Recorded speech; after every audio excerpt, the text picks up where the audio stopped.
Halo anak-anak hebat, bagaimana kabarmu hari ini? Ya, semoga kamu senantiasa dalam keadaan sehat dan bahagia. Jumpa lagi dalam pelajaran Bahasa Indonesia.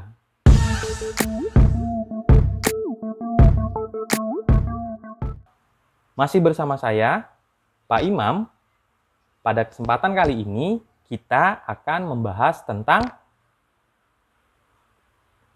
menulis laporan hasil percobaan. Kita akan mencoba menulis tentang percobaan uji amilum atau uji karbohidrat. Nah, yang pertama adalah latar belakang. Latar belakang ini alasan percobaan harus dilakukan. Karena kita akan menguji karbohidrat, ya, maka di sini saya menuliskan mengapa kita harus menguji karbohidrat. Saya mulai dengan manusia membutuhkan energi untuk hidup. Energi yang dibutuhkan tubuh salah satunya bersumber dari makanan. Setiap makanan mengandung zat yang berbeda-beda. Ada makanan yang mengandung karbohidrat, protein, vitamin, dan sebagainya. Untuk mendapatkan energi yang maksimal dalam tubuh, agar tubuh tetap sehat, diperlukan pengetahuan mengenai kandungan apa saja yang terdapat dalam bahan makanan yang kita makan. Salah satu kandungan dalam makanan yang perlu kita ketahui adalah karbohidrat. Karbohidrat merupakan sumber energi utama dalam tubuh. Dengan demikian, percobaan mengenai karbohidrat atau amilum dalam tubuh perlu dilakukan. Jadi, alasan saya mencoba meneliti atau melakukan percobaan uji karbohidrat adalah karena pengetahuan terhadap karbohidrat dalam makanan itu sangat penting untuk menjaga kesehatan dan memaksimalkan energi yang masuk ke dalam tubuh kita. Begitu. Jadi latar belakangnya seperti itu. Jadi ketika kalian ingin menulis sebuah latar belakang dari laporan percobaan yang akan kalian lakukan, maka kalian cobalah buat 1 atau 2 paragraf tentang mengapa kalian harus melakukan percobaan atau penelitian itu. Jadi cara menuliskannya, yang pertama, apa alasan utama kalian ingin melakukan percobaan tersebut? Kalau di sini kan saya alasan utamanya adalah penting untuk kita mengetahui jumlah kandungan karbohidrat, atau penting untuk kita mengetahui apakah makanan tersebut mengandung karbohidrat atau tidak. Karena karbohidrat itu sumber energi utama dalam tubuh. Kemudian saya tarik lagi ke belakang, manusia membutuhkan energi. Energi itu dari makanan. Makanan itu mengandung zat. Zat itu salah satunya adalah karbohidrat. Nah, jadi cara berpikirnya mundur jauh ke belakang seperti itu. Mulai dari yang paling besar, terus mengecil, mengecil sampai ke hal yang ingin kita teliti gitu. Selanjutnya adalah kajian teori. Kajian teori adalah materi atau informasi ilmiah tentang hal yang diujikan. Di sini banyak menggunakan kalimat definisi. Kajian teori itu kalian dapatkan dari buku, internet, atau sebagainya, yaitu tentang hal yang ingin kalian teliti. Contoh di sini saya ingin meneliti atau melakukan percobaan tentang karbohidrat, maka saya harus menjelaskan apa itu karbohidrat. Ya.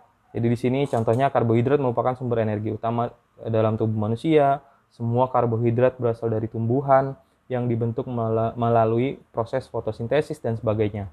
Karbohidrat terbagi menjadi 2 kelompok besar, yaitu karbohidrat sederhana dan karbohidrat kompleks. Karbohidrat sederhana, jadi semua teori tentang karbohidrat saya jelaskan di dalam kajian teori, karena saya ingin meneliti atau melakukan percobaan tentang karbohidrat. Kalau kamu ingin melakukan percobaan tentang kecambah misalnya, kalian harus menjelaskan apa itu kecambah. Terus kalian ingin meneliti tentang bagaimana proses terjadinya pelangi. Nah, kalian harus mencari pelangi itu proses terbentuknya melalui apa? Misalnya melalui pembiasan cahaya. Nah, di dalam kajian teori, kalian harus menjelaskan pelangi itu apa, mengapa bisa terjadi, terus terjadinya karena pembiasan cahaya, kemudian pembiasan cahaya itu apa, dan sebagainya. Pokoknya semua informasi ilmiah tentang apa yang kalian bahas itu yang ada di dalam kajian teori.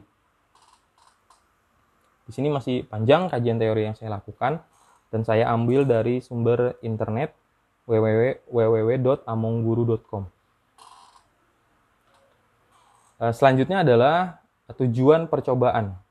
Tujuan ini adalah hal yang ingin didapatkan dari percobaan. Kalimatnya simpel saja, saya menulis tujuan percobaan ini adalah untuk mengetahui bahan makanan apa saja yang mengandung amilum atau mengandung zat karbohidrat. Kalau kalian ingin melakukan penelitian tentang bagaimana proses membuat pelangi misalnya, maka tujuannya adalah tujuan percobaan ini adalah untuk mengetahui bagaimana sebuah pelangi terbentuk, misalnya seperti itu. Dan banyak lagi lainnya. Jika ingin mengetahui proses pertumbuhan kecambah misalnya dari hari per hari, maka kalian tujuan penelitiannya atau tujuan percobaannya kalian tulis saja untuk mengetahui tingkat pertumbuhan dari sebuah kecambah, misalnya seperti itu. Yang berikutnya adalah alat dan bahan. Alat dan bahan adalah semua alat dan bahan yang digunakan dalam percobaan. Biasanya menggunakan kata benda. Dalam percobaan uji amilum ini, saya menggunakan alat dan bahan yang digunakan dalam percobaan ini adalah sebagai berikut, titik. Jadi awal kalimatnya seperti itu, kemudian baru disebutkan. Yang pertama, alat. Alat yang dibutuhkan adalah yang pertama alat penumbuk, pipa tetes, cawan Petri, dan label 4 buah. Yang berikutnya bahannya adalah nasi, tempe, roti, ikan, dan cairan lugol atau kalium iodida. Yang berikutnya adalah langkah kerja. Langkah kerja ini hal yang dilakukan dalam percobaan atau proses bagaimana percobaan dilakukan. Biasanya menggunakan kata kerja imperatif atau kata kerja aktif. Langkah kerja dalam percobaan ini adalah sebagai berikut. Nah, kalian menulis awalnya seperti itu. Jadi menulis dulu, misalnya di kertas. Langkah kerja. Nah, selalu di bawahnya berikan kalimat pembuka, yaitu langkah kerja dalam percobaan ini adalah. Seperti tadi juga alat dan bahan diberikan juga kalimat pembukanya, yaitu alat dan bahan yang digunakan dalam percobaan ini adalah. Nah, selalu seperti itu dulu, dibuka dulu dengan kalimat pembuka, baru kemudian disebutkan alat dan bahannya. Di langkah kerja pun sama, proses penulisannya, tuliskan dulu kalimat pembukanya, langkah kerja dalam percobaan ini adalah sebagai berikut, baru nanti disebutkan langkah-langkahnya. Yang pertama adalah menghaluskan semua bahan, kemudian membersihkan alat penumbuk setiap akan menumbuk makanan yang lain, kemudian memberi label, meletakkan bahan makanan yang sudah halus pada cawan, meneteskan cairan lugol setiap bahan makanan, kemudian mengamati perubahan warna pada bahan makanan yang telah diberikan cairan. Jadi, langkah kerja harus ditulis dengan bahasa yang singkat, padat, dan jelas, dan itu merujuk atau langsung memberikan penjelasan bagaimana proses kerjanya, mulai dari awal sampai kepada yang bagian akhir. Gitu. Yang selanjutnya adalah hasil dan pembahasan. Nah, ini cukup penting kalian menulis ini. Biasanya pada kesulitan menuliskan pada bagian ini. Hasil pengamatan percobaan. Jadi semua hasil kalian tuliskan di dalam bagian atau poin hasil dan pembahasan. Biasanya menggunakan tabel dan diberikan kalimat atau paragraf yang menjelaskan tabel tersebut dengan bahasa yang jelas, efektif, dan sesuai dengan kaidah. Contoh, jadi kalian menulis, tulis dulu di dalam buku kalian atau dalam ketikan kalian, yaitu hasil dan pembahasan, baru di bawahnya diberikan dulu kalimat pembuka. Percobaan dilakukan pada 4 bahan makanan yang berbeda. keempat makanan tersebut diberikan perlakuan yang sama, yaitu dihaluskan kemudian ditetesi cairan Lugol. Hasil dari perlakuan tersebut ialah sebagai berikut. Nah, baru kalian berikan tabel. Nah, biasanya dalam sebuah percobaan pasti menggunakan tabel untuk melihat hasil dari percobaan tersebut. Misalnya kalian ingin membuat pelangi tadi ya, ingin membuat percobaan bagaimana caranya proses terjadinya pelangi. Di sini kalian juga harus menjelaskan lagi, memberikan kalimat pembuka dalam hasil dan pembahasan. Misalnya percobaan dilakukan pada ruangan yang gelap menggunakan, misalnya ini proses membuat pelangi ya, menggunakan cahaya yang dipantulkan melalui cermin. Dihasilkan cahaya sebagai berikut. Nah, baru kalian buatkan tabel. Misalnya cahaya ini, dan sebagainya. Atau kalian ingin juga membuat percobaan tentang kecambah. Nah, kalian tulis juga di sini. Percobaan dilakukan pada kecambah. Misalnya dengan dua perlakuan yang berbeda. Yang satu ditaruh di tempat yang gelap, yang satu lagi ditaruh di tempat yang terang. Kemudian diamati perubahannya dari hari ke hari. Hasilnya adalah sebagai berikut. Nah, baru kalian di sini tuliskan tabelnya. Kalau saya di sini menuliskan tabel, yang pertama nomor, yang kedua nama bahan makanan, yang ketiga ada perubahan warna. Karena yang diamati adalah bahan makanan, diberikan cairan Lugol, kemudian diamati perubahan warnanya. Maka tabel yang saya butuhkan adalah 3, yaitu bahan makanannya apa, kemudian setelah ditetesi cairan, karena cairannya sama, jadi saya tidak berikan tabel lagi. Kemudian yang perlu saya berikan adalah tabel perubahan warna. Jadi saya catat tabel perubahannya warnanya apa saja. Jadi tabel ini penting untuk kalian mendokumentasi atau menuliskan hasil dari percobaan yang kalian lakukan. Jadi ketika kalian mengamati, kalian buat dulu tabelnya. Dari tabel itulah kalian menuliskan hasil percobaan. Kalau percobaan cuma 1 hari, berarti langsung ditulis selesai. Tapi kalau percobaannya 2 hari, misalnya mengamati pertumbuhan kecambah atau pertumbuhan tunas pohon diamati selama 5 hari, maka kalian harus menuliskan di tabel tersebut hari pertama, hari kedua, hari ketiga, sampai hari kelima, kemudian perubahannya apa saja, tingginya berapa, warna daunnya bagaimana, dan sebagainya. Kemudian ini untuk hasilnya. Selanjutnya adalah pembahasannya. Pembahasan ini penjelasan dari tabel yang kalian buat di tabel hasil percobaan. Pembahasan ini selain menjelaskan tabel, juga menjelaskan mengapa hal tersebut terjadi, atau perubahan-perubahan yang dalam pengamatan tersebut terjadi. Misalnya, kalian harus menuliskan seperti ini. Berdasarkan tabel di atas, diketahui satu paragraf ini untuk menjelaskan tabelnya ya. Berdasarkan tabel di atas diketahui bahwa pada bahan makanan yang pertama, yaitu nasi, terjadi perubahan warna menjadi biru kehitaman. Ini tabel yang pertama, tabel nasi. Pada bahan makanan yang kedua, yaitu tempe, cairan Lugol berwarna jingga. Pada bahan makanan ketiga, yaitu roti, terjadi perubahan menjadi biru kehitaman. Pada bahan makanan keempat, yaitu ikan, cairan menjadi berwarna jingga kehitaman. Kemudian saya jelaskan mengapa terjadi perubahan warna. Karena Lugol digunakan untuk menguji bahan makanan yang mengandung karbohidrat atau amilum. Bahan makanan yang mengandung amilum atau karbohidrat, bila dideteksi Lugol akan berubah warna menjadi biru hitam. Semakin gelap warnanya berarti makanan tersebut banyak mengandung karbohidrat.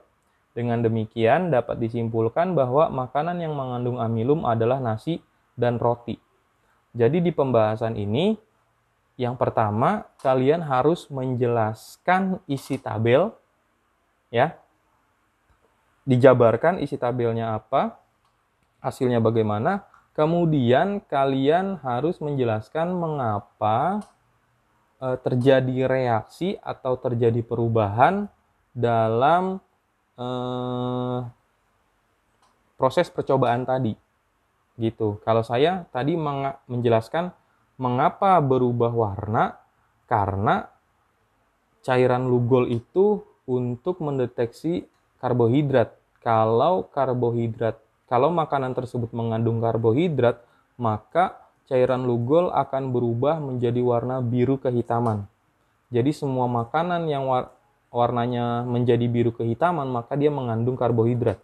Dan itu tadi terjadi pada nasi dan roti. Maka saya tuliskan itu.